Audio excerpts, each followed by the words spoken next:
తెలంగాణ రాజకీయాల్లో ఊహించని మార్పులు చోటు చేసుకుంటున్నాయి. గత కొంతకాలంగా ఒకరిపై ఒకరు ఆరోపణలు చేసుకోవడంలోనే సమయం గడుస్తోంది. ఈ క్రమంలోనే సీఎం రేవంత్ ని ఇబ్బందిలో పడేసేలా సింగరేణి బొగ్గు బ్లాకుల టెండర్లను లేవనెత్తుతూ మాజీ మంత్రులు కేటీఆర్, హరీష్ రావులు సృజన్ రెడ్డి అనే వ్యక్తిని టార్గెట్ గా చేస్తున్న ఆరోపణలు పాలేరులో రాజకీయ దుమారం రేపుతున్నాయి. అయితే సృజన్ రెడ్డి సీఎం రేవంత్ కు బంధువని బీఆర్ఎస్ కీలక నేతలు చేస్తున్న వివాదంలోకి ఆ పార్టీకి చెందిన పాలేరు మాజీ ఎమ్మెల్యే కందాల ఉపేందర్ రెడ్డి పేరు రాష్ట్ర వ్యాప్తంగా మార్మోగుతుంది. ఉమ్మడి ఖమ్మం జిల్లాలో పరిచయం అక్కర్లేని వ్యక్తి కందాల ఉపేందర్ రెడ్డి. తన అల్లుడు సృజన్ రెడ్డి టార్గెట్ గా సొంత పార్టీ నేతలు కేటీఆర్, హరీష్ రావులు చేస్తున్న ఆరోపణలపై కందాల ఉపేందర్ రెడ్డి నోరు మెదపడం లేదు. మరోవైపు వచ్చే అసెంబ్లీ ఎన్నికల నాటికి కందాల తిరిగి కాంగ్రెస్ గూటికి చేరతారని, పాలేరు నుంచే ఎన్నికల బరిలోకి దిగుతారని చర్చ కూడా ఈ సందర్భంగా తెరలేచింది. మంత్రి పొంగులేటి ప్రస్తుతం పాలేరు నుంచి ప్రాతినిధ్యం వహిస్తున్నారు. వచ్చే ఎన్నికల్లో పొంగులేటి కొత్తగూడెంకు మారితే కందాల తిరిగి కాంగ్రెస్ కూటికి చేరతారనే ప్రచారం సాగుతోంది. కాంగ్రెస్ తో రాజకీయ జీవితాన్ని ప్రారంభించిన కందాల ప్రస్తుతం పాలేరు బీఆర్ఎస్ ఇన్ఛార్జ్ గా ఉన్నారు. 2009లోనే తొలిసారిగా పాలేరు నుంచి కాంగ్రెస్ టికెట్ ఆశించారు. 2014 ఎన్నికల్లోనూ మరోసారి ప్రయత్నించారు కానీ కందాల ప్రయత్నాలు అప్పట్లో సక్సెస్ కాలేదు. సిట్టింగ్ ఎమ్మెల్యేగా ఉన్న సమయంలోనే రామరెడ్డి వెంకటరెడ్డి మరణించడంతో పాలేరులో చోటు చేసుకున్న రాజకీయ మార్పులు కందాలను ఆహ్వానించాయి. 2018 ఎన్నికల్లో కాంగ్రెస్ అభ్యర్థిగా పాలేరు నుంచి పోటీ చేసి అప్పటి బీఆర్ఎస్ అభ్యర్థి మంత్రి తుమ్మల నాగేశ్వరరావుపై గెలుపొందారు.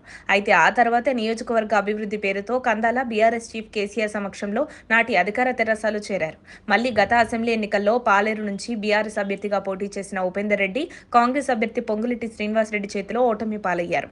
ఇదిలా ఉండగా మున్ముందు తనకు రాజకీయ భవిష్యత్తు లేకుండా చేసే విధంగా బీఆర్ఎస్ పార్టీ అగ్రశ్రేణి నాయకులు తన అల్లుడిని టార్గెట్ గా చేసుకుని చేస్తున్న బొగ్గు టెండర్ల అవినీతి ఆరోపణలపై కందాల ఉపేందర్ రెడ్డి గుర్రుగా ఉన్నారని సమాచారం. సృజన్ రెడ్డి, కందాల ఉపేందర్ రెడ్డి చిన్న అల్లుడు అనే విషయాన్ని కల్వకుంట్ల కవితతో పాటు డిప్యూటీ సీఎం బట్టి, మంత్రి పొంగులేటిలు కూడా గుర్తు చేశారు. సృజన్ రెడ్డి అనే వ్యక్తికి బీఆర్ఎస్ హయాంలోనే కాంట్రాక్టులు ఎక్కువగా దక్కాయని స్వయంగా కేసీఆర్ కూతురు కవితతో పాటుగా బట్టి ప్రస్తావించారు.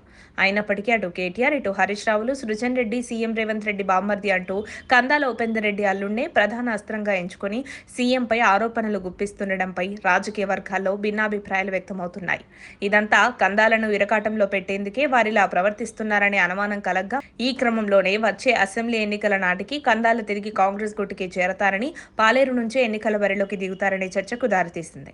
కందాల తిరిగి కాంగ్రెస్ గుట్టుకి చేరేందుకు కాంగ్రెస్ పార్టీ రాష్ట్ర నాయకులు మార్గం సుగమం చేస్తారనే ప్రచారం కూడా సాగుతోంది.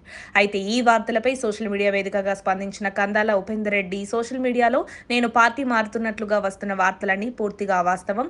ఈ తప్పుడు ప్రచారాలను నేను తీవ్రంగా ఖండిస్తున్నాను. కేసీఆర్ నాయకత్వంలోనే బీఆర్ఎస్ పార్టీలో కొనసాగుతానని ట్వీట్ పెట్టారు. ఇలాంటి పుకార్లను, ఊహాగానాలను నమ్మవద్దని మనవి చేశారు.